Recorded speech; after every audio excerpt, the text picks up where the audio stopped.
Hello, everybody. Welcome in for the Volquest Stock Report on this bye-week. Stock up for you coming out of the Oklahoma game. I'm going to go tight end Ethan Davis, who's had his two best really games of the season. Certainly, when you go back to the end of Kentucky, end of the first half where he had the two big catches on that scoring drive, and then he followed it up with 5 catches for 62 yards on Saturday against Oklahoma. That's the Ethan Davis we all thought that could emerge this season if he could stay healthy. We'll see if he can continue to stay healthy, but he's certainly a different weapon for them at the tight end position, the ability to get vertical. That was a nice night for Ethan Davis offensively. I'm going to flip it to the other side. You're talking pass catchers. I'm going to go with the guy that defended the pass catchers for Oklahoma, and that's Ty Redmond. Stock up for me. He's been picked on at different points in time over the season because he's a true freshman. I thought, and maybe, you brought this up on the podcast earlier this week, maybe the way that Oklahoma plays allowed him to have more success, but he looked like a more confident player out there Saturday. I think he's lacked some confidence, which is hard at the corner spot, but he looked more confident out there on Saturday against Oklahoma. So I go stock up Ty Redmond. Stock down for me, I'm going to go Joey Aguilar. Yeah, he threw for almost 400 yards, but those 2 picks, man, they were backbreakers. I said it on the locker room. To put this in the golf equation, it's like making par or birdie on 16 of your 18 holes. But those 2, you hit it in the water, and you made double or triple.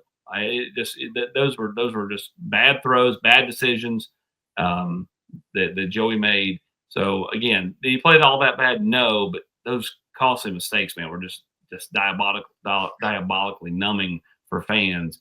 So I'm going to stock down Joey Aguilar. Stock down for you. For me, it's the guys in front of Joey Aguilar, and you're right. Joey can't heave the ball up. I think part of the reason he did some of that stuff was the pressure he faced. And sure. Oklahoma's defensive front's really good. We knew that coming in. That they lead the country in sacks, and they had nearly 100 tackles for loss coming into the game. But Tennessee's offensive line's got to play better than what they played the last couple of weeks, in my opinion. You look back, and Joey Aguilar's now been sacked 9 times in the last 3 games. They've not run the ball effectively. They didn't run it very well against Kentucky until the end.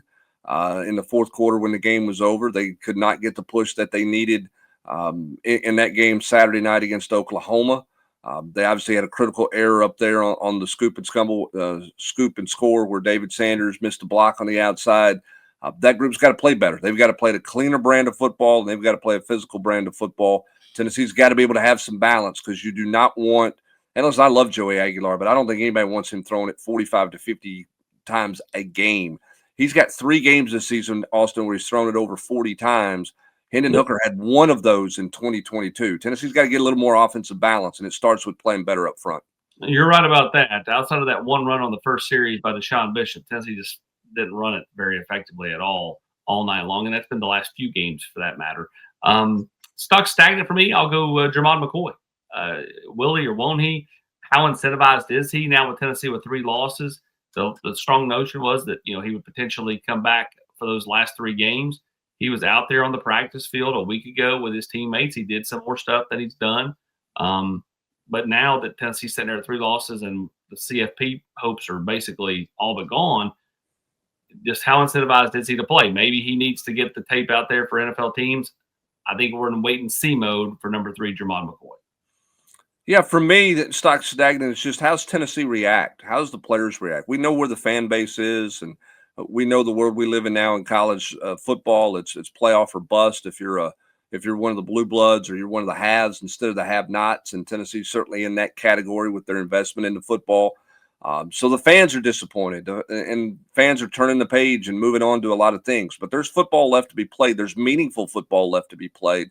How does this team in the locker room, how does this coaching staff, how does everybody in the program make sure that the focus remains on this team and their preparation?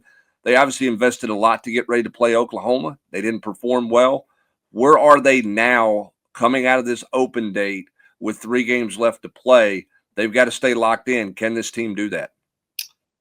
We'll find out. It's going to be a long 18 or so days until Tennessee plays the Florida Gators. Of course, they play New Mexico State first, but again, that's New Mexico State. Their next meaningful game at the Swamp on the road. We'll see how they do over the next few weeks.